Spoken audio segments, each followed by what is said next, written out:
Good morning. Thank you for listening to WXOX 97.1 FM in Louisville, Kentucky. This is LVA's Artebella on the radio. My name is Keith Waits. I'm your host. The show is produced by Louisville Vision. I have two instructors from the Hite Institute at U of L today. The first one has been on before, old friend of the show. Mary Carothers has been a professor at the Hite Art Institute since 1998 and is currently the department chair. Her artworks are often site-specific. Her collaborative project with Sue Ribikin, The Frozen Car, was featured on the Discovery Channel. Floating Seeds, juried by the Commission of Design and Architecture, received an International Merit Award. And most recently, her sculptural commission, Beneath the Surface, was recognized by Americans for the Arts as one of 38 of the most outstanding public art projects created in 2015. Beneath the Surface was reinstalled permanently at the Great Meadows Estate, owned by the late Al Shands, in just 2016. And then also with us today, originally from Southern California, Kat Cox joined the Fine Arts faculty at University of Louisville in the middle of 2021. Previously, Kat was living and working in Northern California as an art lab technician and adjunct professor. She is a 2019 graduate from the University of Nebraska-Lincoln with her Master's of Fine Arts in Art focusing on ceramics. And she received her Bachelor's of Fine Arts from California State University, Long Beach in the spring of 2015. She has worked in clay and fibers since a young age and uses both mediums within her work. Kat's work has been exhibited at the Kimmel Harding Nelson Center for the Arts, the National Council on Education for the Ceramic Arts, and the Epperson Gallery. So thank you both for being here with me. You're welcome. So Mary, we'll start with you. I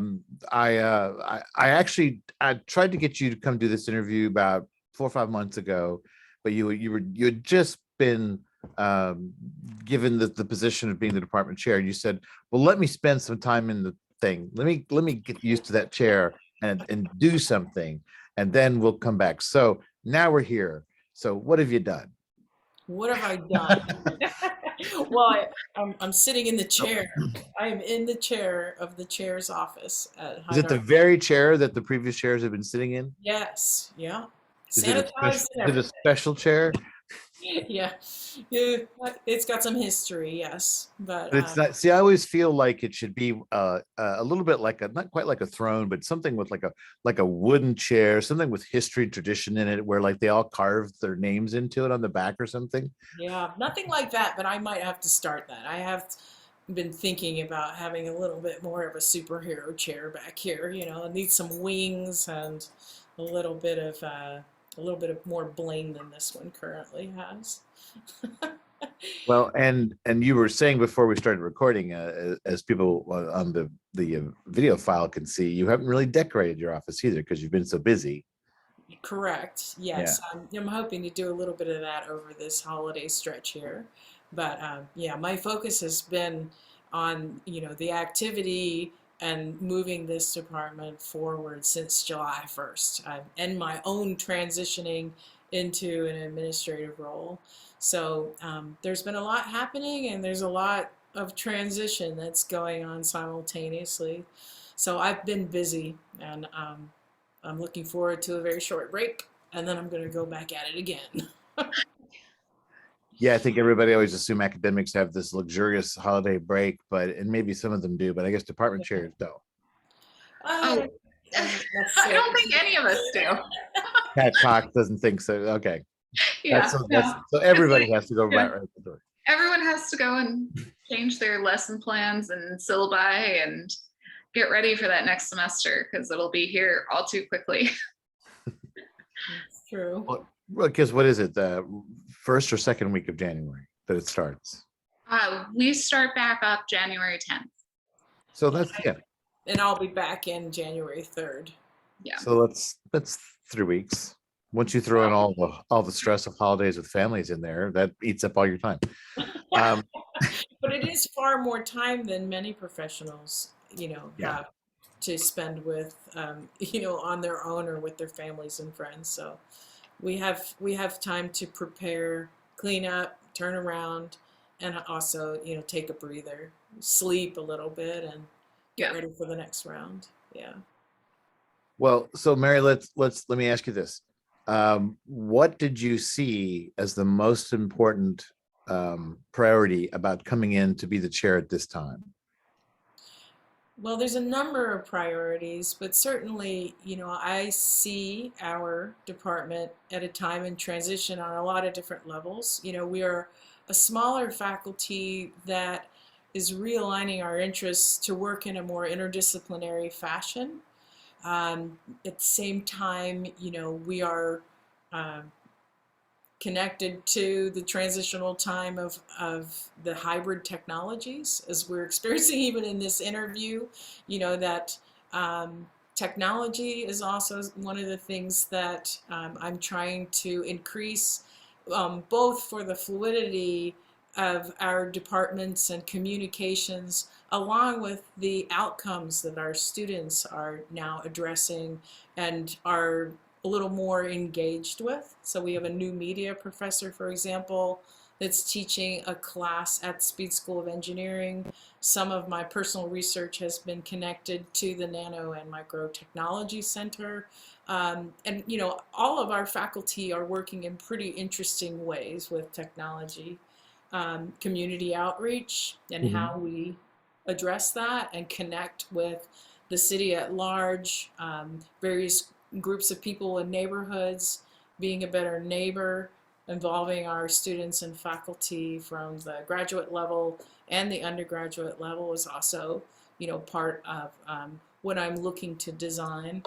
I'll quickly say that in our first faculty meeting, we had a unanimous vote to change from the Department of Fine Arts to the Department of Art and Design. And that has also been unanimously approved by higher senates that be.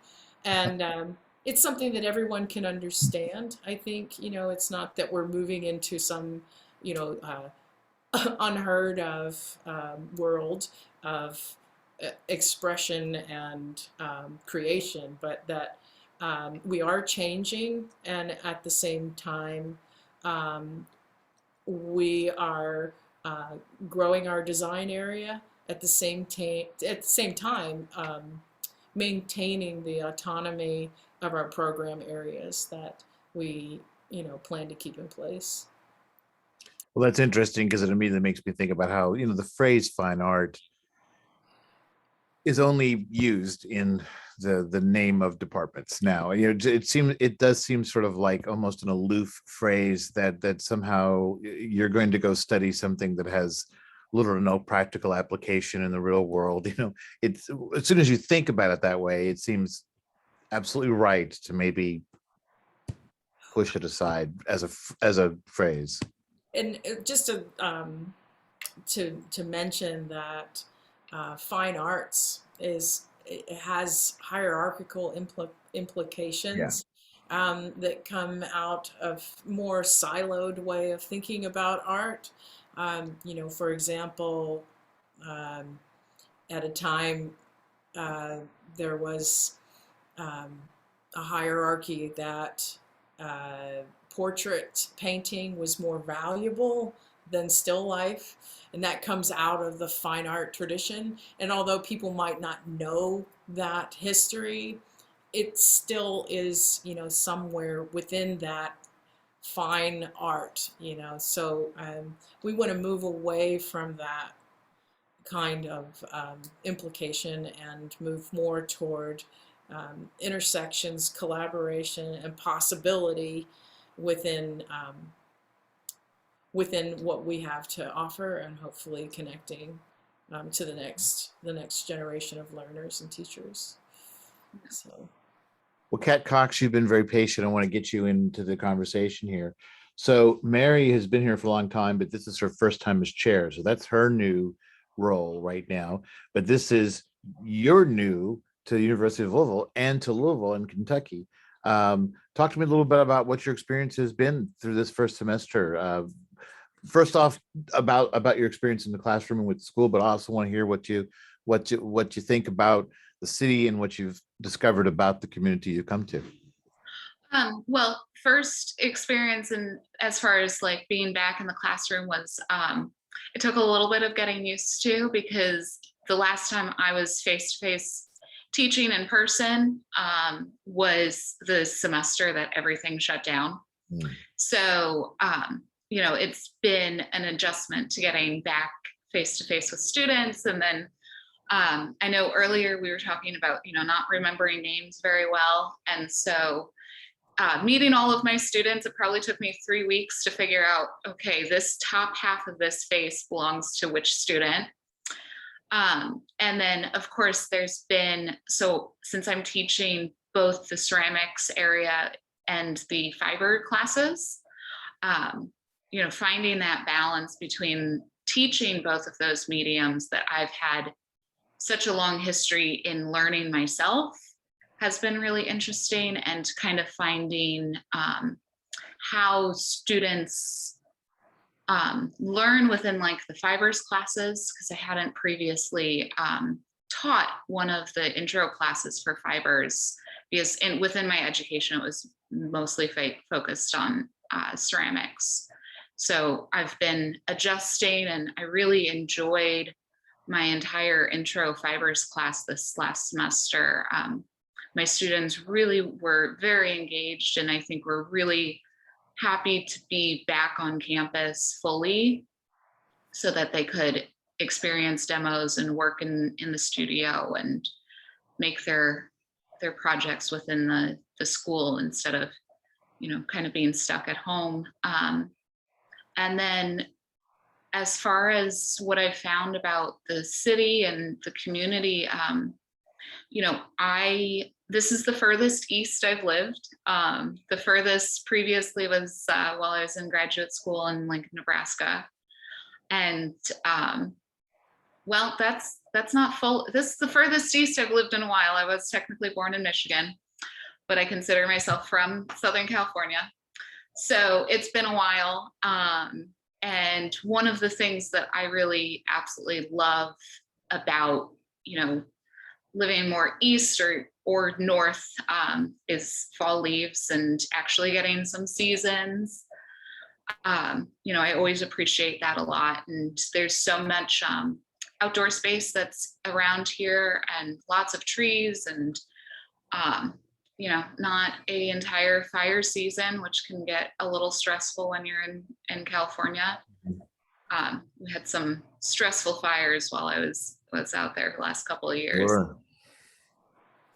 Well, Yeah. I feel like you lucked out with our fall, because having grown up here, it's a common conversation among the native Louisvillians and Kentuckians that our seasons have become so so morphed into a summer and a fall that lasts maybe a weekend and then on into winter.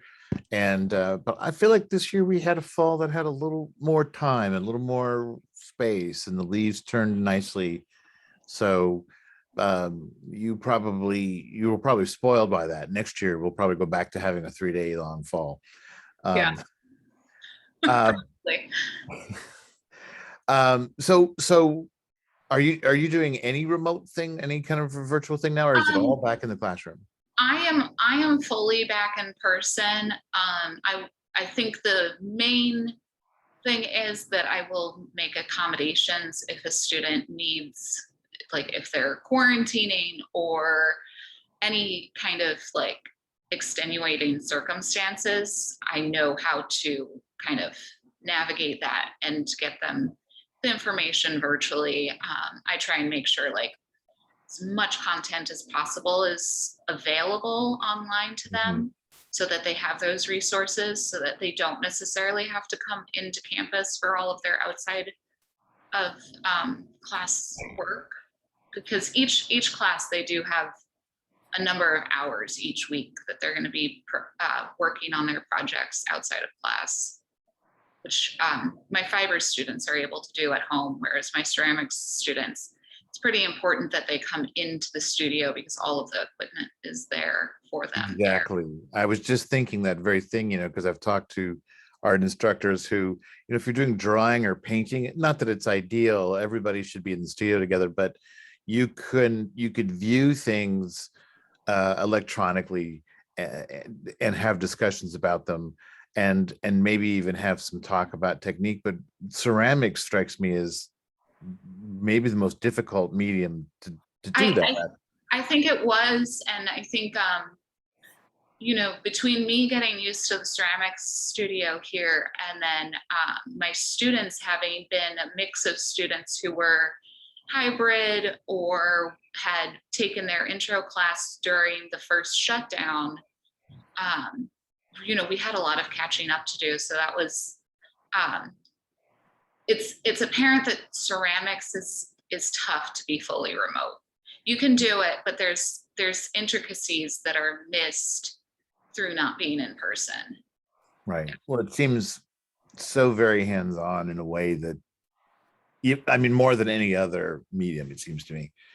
I think ceramics and glass are probably the most difficult. Yeah, glass would be another one. And maybe if you were doing like old school wet chemistry darkroom photography, but with digital technology, that's probably one of the ones that shifts it more easily. So yeah, it's interesting. Mary, I want to bring you back in here for a second. So Kat does both of these disciplines. And later on we'll talk a little bit more about her work. But so coming out, it's been very well publicized, not publicized, but it's been very big public knowledge. The university has gone through a lot of problems in recent years, and I'm not talking about the basketball program in the athletic department, but real financial crunch. And it seems like there was sort of like things got pulled in a lot. And it seems like when you were talking about the new media professor and Kat Cox we're talking to now, talk to me a little bit about this is a time when maybe some of those tracks are opening up again that were restricted by budgetary problems. Well, we have a combination of things that are going on. The great news is that we have a tenure track search in interior design and a tenure track search in graphic design and a search for a designer in residence.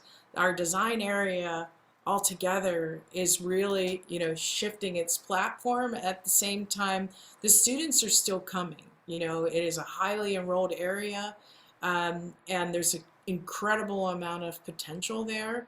So the great news is that the university definitely recognized that they want to support the Hite Art Institute in keeping this program afloat, these programs afloat, and also they see that there's a future in the design area. That they want to make sure that we continue to provide. There are some struggles though, because we have needs in other program areas that we want those tenure track lines, and we're kind of holding them together, with term appointments. At the same time, we're really taking a hard look at who we are and where we're going. And I would say that's a large part of where I am as a chair, is definitely in the eye of transition, identifying the opportunities in the crisis, and, the areas where we may have seen ourselves as shrinking. Actually, there is the opportunity to see it as focusing, and then growing from a new perspective and a new point of view that, if done carefully with deliberation, is actually going to put us in a really interesting place to offer our courses and a curriculum that's very exciting. So I'm excited to be part of that. It wasn't easy to pull me into this position, to be quite honest. I never aspired to be the chair of the department, but I've been here for 23 years, and things have just lined up so as a full professor that it was my time. We different professors, a full term as chair is either 3 to 5 years, and it really, like, all the arrows were pointing toward this was my time. I was the only female, for example, of my generation. I had some women that were preparing to retire, and there's new women that are coming up in the ranks. But I think I am the first female chair in nearly 40 years. So I also felt that, perhaps it's time to step into this role and, see what I can do for the next generation that's coming, to step into this eventually and show, hopefully, probably one of my biggest goals is that for myself is to be able to show the faculty that you can still make art and be the chair of the department. Hasn't really happened this particular semester, but I didn't expect that to happen no matter the circumstances. But I'm starting to line things up that the possibility of working as a creative artist will become part of the many things that I do. I want to maintain that. Well, yeah, I know it is important. I hear that all the time from academics in art programs, that it's very hard to find the time to do personal work, but it's also very much expected of you that that your students see that you're also somebody with a professional practice and a studio practice, and that you're exhibiting or whatever it is that you, whatever your discipline is. Um, so when we talk about how the University of Louisville, went through this financial crunch, do you think those belt tightening times would you have gotten to this place of sort of changing and shifting the focus in the programs if that hadn't happened, or do you think you would have come to it anyway? You were talking about like the cutbacks, and you saw it as a way of being able to refocus. Yeah, I think it's a combination. Some of it is extremely stressful when you have program areas that don't have leadership, a program head to advocate for that area. And then at the same time, um, as long as there is truly diplomatic and thoughtful conversation, there's some hard decisions that might have to be made, but there's also, the opportunity to discuss something different, and I think that's been at times a good thing. It was a lot of things were coming. I think that we've had a lot of technology needs for decades that maybe could have or should have, it's easy to say that when you reflect backwards, been addressed a little bit more periodically as we moved along. And now, it's far more difficult to build when your budget is low. Mhm. But it also puts a little bit of fire in the belly as you get out there. And it's led me to build partnerships with the Speed School of Engineering, and um, many of the professors at the Speed School find the possibility also with working with artists, far more interesting from what I can detect, at least here today, than they may have 10 years ago. With the emergence of the cell phone and everything, there is really this cross section of art and technology that's moving at an exponential rate. So, I see that as um, just one of the many ways that we can change and grow.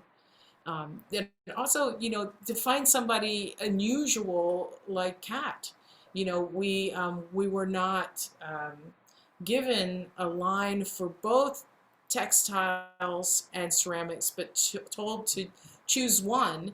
And instead, and I was a big advocate for this, I was like, well, rather than, at least at this time, lose one program area, why don't we find somebody, go on an exploration and locate somebody that can do both, which is exhausting. I'm sure Kat can tell you, but at the same time, it is, it attests to the interest of interdisciplinary work, and also that there are truly unique individuals out there working in very interesting ways if you set out to find them. And that's how we attracted Kat Cox to this program. Yeah. Well, so look, Kat Cox, let's come back to you. The way your bio reads, it talks about your work being that you use both mediums sort of in equal measure. Talk a little bit about, let's talk about you as an individual artist and how you combine those two things. Because my sense is, and you explain this to me, that you're not a fiber artist who happens to do ceramics or a ceramic artist who happens to do fiber, but that both have equal weight in your practice, and obviously then in your role here at the University of Louisville. So talk a little bit about the work you do as an artist and how those two things do come together. So, I mean, I have been doing both ceramics and fibers since I was like 11.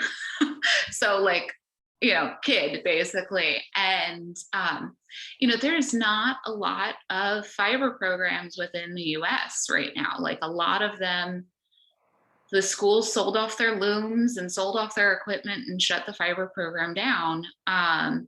And so it's really been that I have gone to school for ceramics while teaching myself and researching all of the fiber techniques and different methods of making on my own. Cal State Long Beach, where I went to undergraduate, luckily did have a fiber program. So I was able to take some courses there and like learn from some great contemporary, artists who were adjuncting there while I was in school. And within my work, being in school for ceramics, it was always this kind of journey to try and figure out how I could start incorporating fiber into my ceramic work, so that it was balanced and one was not more important than the other. And that's, I'm continually trying to figure out how to balance the two, because as you mentioned, I don't want there to be that hierarchy within my work that like, oh, obviously, like if you took the fiber part away or the ceramic part away, the piece would be equally as strong. Like I want my work to truly, when you're looking at it, all parts are equally important, and you can find the reason that I've incorporated all of the different media that I have put into it. And my work's very playful, and I love using a lot of different colors, and I'm exploring a lot more textures right now. I have some pieces that like have raw wool instead of like needle felting or doing something to the wool to then create the object. I'm using the material as I have it. Yeah. Well, it strikes me that what's interesting too is that I could imagine a fiber artist who incorporated maybe painting or photography. CJ Pressman here in town has done that very well, and I can imagine a ceramic artist that incorporates sculpture elements. But fiber and ceramics don't seem like as natural a meeting of disciplines, which is sort of intriguing. Yeah, I mean, when I actually got the job posting from my best friend from graduate school, and she sent the posting to me, and she's like, "Kat, it's your job," because I know of maybe two other people, who know both, but it's not that their work necessarily has both. There are some people who do both, but they're very separate. Like one is their art medium, and one is their like when they need to take a break from the other, they knit sweaters or make blankets, something like that. So I think it is an interesting decision to put the two together, because I don't think there's very many of us where we not only know all of the different techniques and skills for both disciplines, but then also are incorporating it into their work. And I mean, I really had to come up with some different ways to start incorporating my fiber work into my ceramics, like making, I work a lot in parts. And so figuring out how to incorporate a fiber part into the ceramic part by planning that when the piece is greenware, and then firing it and reacting to how it comes out of the kiln to incorporate like needle felted parts. And I've done some crocheted elements, and just different ways to get them to come together in an entire sculpture. Yeah. Well, I'm also curious about, you come into, and I don't know, maybe I think maybe there's all sorts of parts of the country that have a tradition, but I know, because I'm born and raised in this area, of there is a tradition for fibers that goes back quite a ways, both in a sort of a professional way and in a folk art way. And you're coming into a department that was headed by and founded by Lyda Gordon, who is, I don't know if she's a legendary figure, but she was a very, very important fiber artist here for many, many years. Most of her life. She had some time before she came to Kentucky, and she worked with Amalesh, and there's this whole sort of tradition. Have you been able to investigate that very much yet, or is it? I know you've only been here 5 months, so Yeah. Well, the first thing that I did was I took my students to the little loom house. And so I had taught them how to use frame looms, and then we went to the little loom house to use their looms. And all of my students were able to make like small tapestries. And I've had several discussions and lectures with my students about the local history. I'm still investigating that more. And I think, that's one of the interesting things about kind of the East Coast more than the West Coast, because there is a longer history of folk arts. And the art making practices are different. So I always find that interesting, like moving around a little bit, and you find different ways that people practice and different artists that regionally you may not be as familiar with, because definitely, typically you have a professor who has lived in an area for a very long time and has a regional knowledge of who's been in that area. And so then as you're going through school, that's who you're going to mostly hear about from those professors. And so I always find it interesting to start researching into like local histories and see who, from folk to, art, however, the whole breadth of art making within a region. Well, Mary, let me come back to you here so you were talking about the kind of things that are happening now. How far out do you plan or think or strategize? I mean, do you have any specific goals where you apply to yourself in the department and say, within 2 years, I would like us to be this or to accomplish this? Yes, I'm working on certainly just a plan this year, but a 5-year plan. But Mhm. this is probably a good time for me to tell everyone that this is our 75th anniversary. And so a lot of my planning right now is really preparing for next semester, where we're going to kick off a number of events and hold a signature event the first weekend in March at our new MFA building, Mhm. where you're probably familiar with Professor Rachel Single. Oh We'll yeah. get on the steamroller or have the steamroller running to make Oh some yes, I've seen pictures of that. and our art historians will be giving a series of talks, and we have a new art historian and contemporary theorist named Jen Sitchell, who's really brought a lot of energy and a lot of need for many different students in working contemporary practice, contextualizing their work, and so on. But we will also have, for those who could recall, Sam Richards, who Yeah. taught in the sculpture area and was the current sculpture professor's professor, and that Scott Massey, who was the former chair, he will be holding a book signing event with Sam Richards' wife, Fran Kratzok, and they will have workshops and engagement with the students. That's just one of the various events that will come along with a number of things that we'll do until the signature event occurs.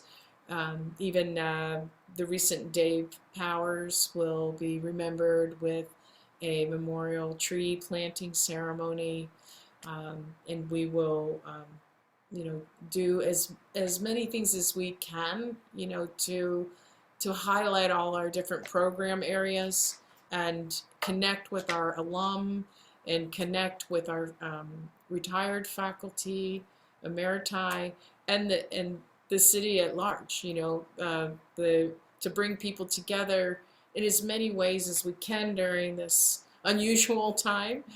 Some things will be online, some things can be in person, some things might have to be monitored a little different where a certain number of people can come in. We'll certainly, have a alumni exhibition along with, just engaging in a number of ways throughout the spring semester. While these two searches, designer in residence, we're going through accreditation in our interior design program. So we have a lot going on just this spring, and some of that will probably help us continue to design where we're going as early as next year.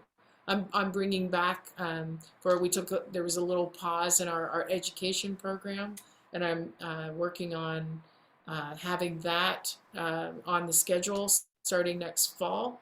So there will be the possibility to get a degree in art education, which is certainly part of the full circle. If we don't have educators in our public school systems, encouraging the next generation that art is something that can be seen as a career and a way to navigate through the world, then they won't even know that they can study art at the college level. So bringing back art education. Well, and as I'm totally preaching to the choir with the two of you, but it always bears repeating. I mean, kind of what you were talking about just now, that an arts-rich education is a value no matter what your career path is. Not the least of which is that we want you to have enough arts in your education to go get really wealthy and then turn around and become a philanthropist who supports and endows and gets your company behind all this stuff. So we need the wealthy capitalists to really appreciate art, and one way is to have those classes when they're in the university. Sorry, I know that sounded like a plug, but I just you can't say it enough. So Mary, are you able to work on your own personal work yet, or have you been sort of overwhelmed by the new role?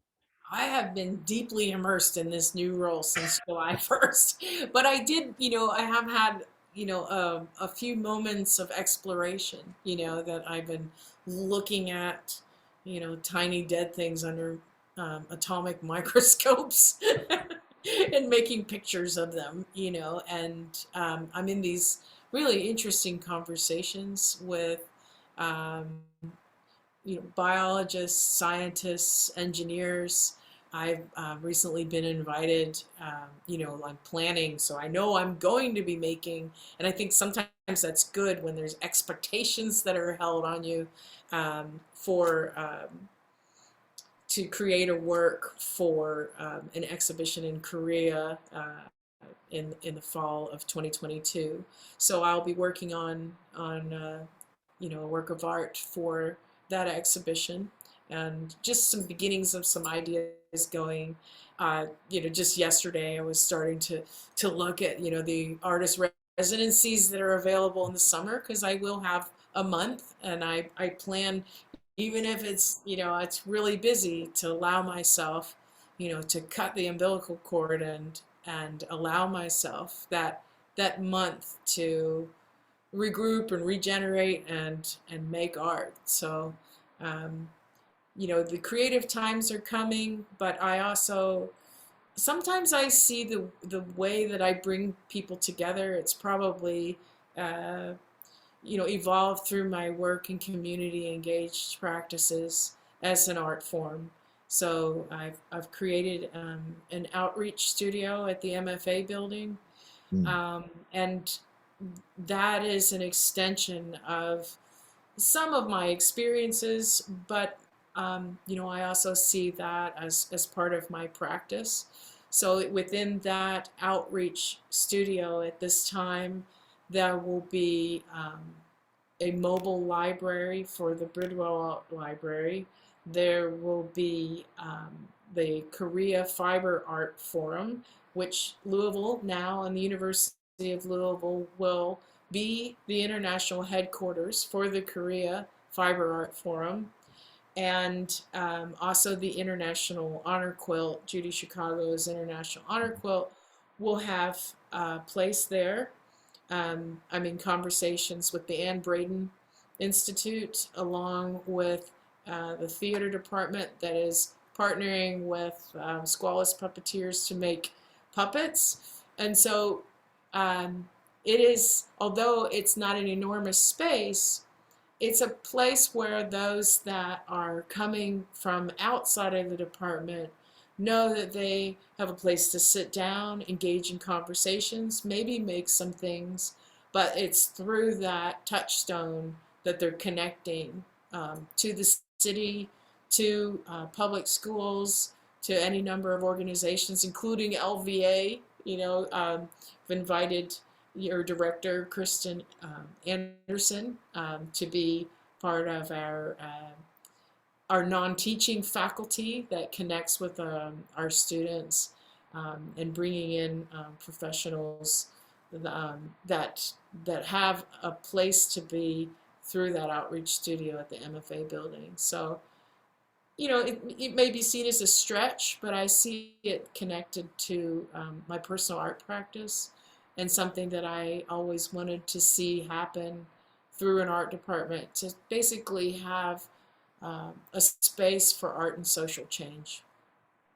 Well, that's really interesting to hear you talk about that it seems like not that your academic career takes the place of a studio practice, but that right now, while you're so busy, some of the decisions you're making, the initiatives that you're getting going, are satisfying at least part of the itch Yeah. you have as an artist as well. Yes. I mean, if I don't feel that I'm connected to something that is contributing to social change or to the betterment of our students, faculty, I wouldn't be long in this position. So, there's going to be all the stereotypes of, what happens in academia and how the stakes are low and all of that. And some of it's really true. You can get really caught up in the noise, and some of the tensions that ebb and flow with, any number of things between people's relationships, or the dynamics of the uncertainties and anxieties around the pandemic. But when I feel like I'm being supported, or I know that I'm being supported, and I'm having some successes in something such as the outreach studio, and the momentum and the excitement is starting to formulate around that to me is the important stuff, that reminds me of why I'm doing this administrative stuff, for things like that to really happen. So I'm not I'm not born to want to crunch numbers, or fill out Excel forms, but I'll do it if I know that the good stuff is happening once I get out of this rabbit hole. All Yeah. right. Well, I think that's a good note to end on. We're about out of time, but that sums it up. Um, So thank you, Mary Carothers, the current chair of the Hite Art Institute, which is now, so say it again, it's now going to be the Hite Hite Institute of Art and Design Art and and Design. the Department of Art and Design. Have they changed the signs yet? We're almost there. I just ran into Bob Goldstein, who is the final, you know, yes, it is. And he said there's not going to be any problems. There's some formal paperwork, but other than that, he said you're on your way. Well, in Cat Cox, that means all the business cards you got are going to be. Yeah. So give them out now, fast. I never got one made because I was planning to do this. Ah, Yeah. so you saved the department. A new one. You Yeah. saved the department a little bit of money. Yeah. Well, Mary Carothers, the head of the department, chair of the department currently, and Kat Cox, you're an associate or assistant professor? I think it's assistant professor of Assistant ceramics and fibers term. I think I got it right there. Well, but whatever that means, you are throwing it down with both ceramics and fibers. You are the one. You got it done. You're the authority. So thank you both for taking the time to talk with me today. Yes, thank you. Yeah, and happy holidays to the both of you. Yes. Yeah, happy holidays to you too. And happy holidays and a new year. And New Year.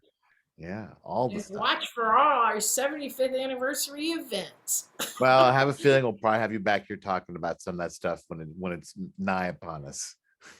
Okay. Okay. Well, I'll be happy to come back. And thanks again. And thank you, Kat. Thank you. Okay. All right. Well, are we